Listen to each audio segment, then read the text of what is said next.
We've got a little over 2 inches of rain in the last couple of days, so what do we do whenever we have so much rain? The same thing as always.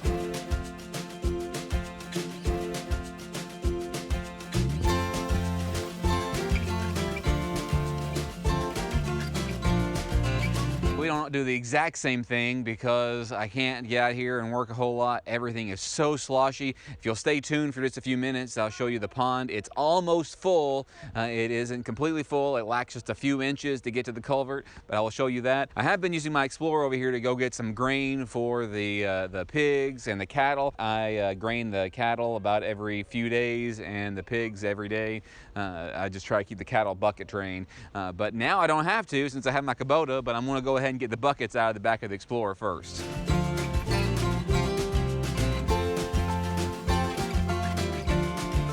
I don't know if you can see from that distance, but there's all sorts of straw back there, and there's some grain that fell down. It's a mess back there. It'll be nice not to have to use that as the utility vehicle on the farm anymore now that I have the Kubota. And the kids are already in it, ready to go. I asked them if they wanted to go with me a second ago, and they said, "Not unless you're going on the Kubota." And I said, well, I'm going to do that in a second. I've got to go do a couple things first. And they just piled on, all ready to go. So I'm going to put this back there, and I don't know if I'll be able to put it in the bed because the kids say they want to ride in the bed, but we'll see what happens.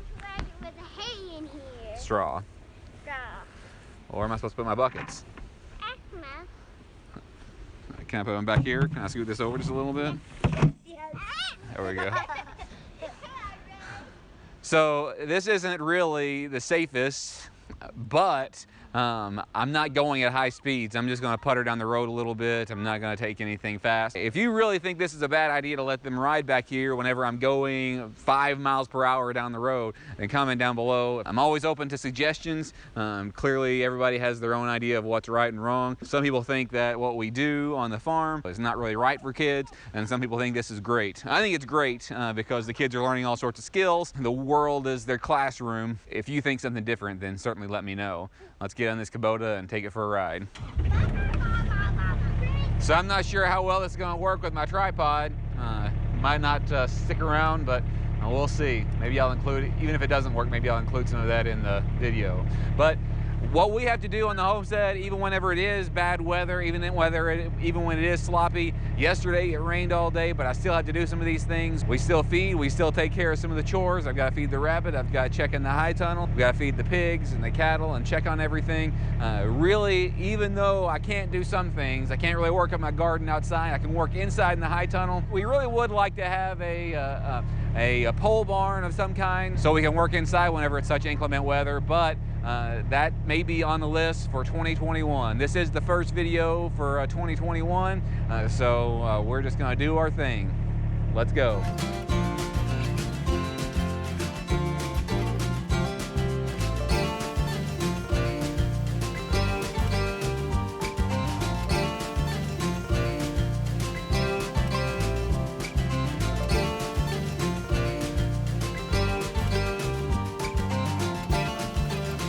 My top speed was only about 8 miles per hour with that, so some of it was a little bit bumpy, as you saw. In fact, they're bouncing me in the Kubota right now, the kids are, but I think it was relatively safe. We keep most of our grain up here, so beforehand that was kind of an inconvenience, but now it gives me another excuse to ride on the Kubota. Plus, it's nice to keep it in one spot. They actually use it much more up here for the poultry, because we've got a lot of poultry.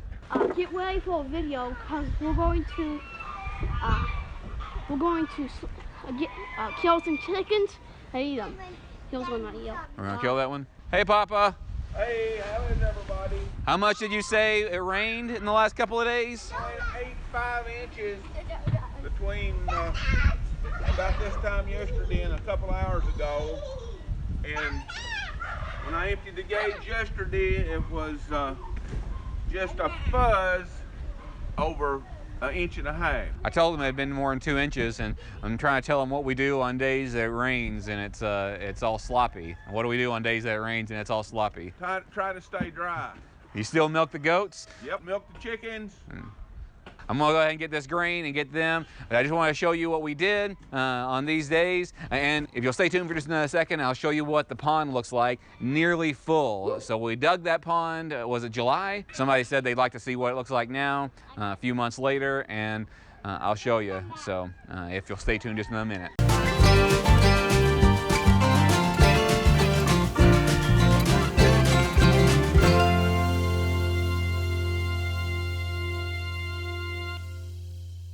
My camera fell over earlier. There's a little bit of wind today, but here is the pond. Here's the culvert right over here, and it's only a few inches from the bottom of the culvert, so it is almost all full. So that's really exciting, and I don't know if you can see very well, but see that wind? It is really windy today. You can see the ripples on the pond. I don't know how well you can see on the other side on the levee. You might be able to see some down here, but there's a little bit of this winter wheat that came up. I put it down to put some roots down and give some biomass, so next year in the spring I can cut all that back and you plant some grass seed up here, and it won't be quite so sloppy. It's kind of muddy and all that stuff right now. But anyway, this is what we do. Every day we do a little bit of something. Even in inclement weather, the work doesn't stop. You still have things to do on the homestead. If you like things like this, it really does help us if you smash that like button, if you'll subscribe and hit that notification bell, select all so you never miss a notification, and if you'll come back every time we do a new video. We do a new video every Tuesday, Thursday, and Saturday, and a live stream on Sunday night on YouTube at 8 p.m. Central Time. Thanks.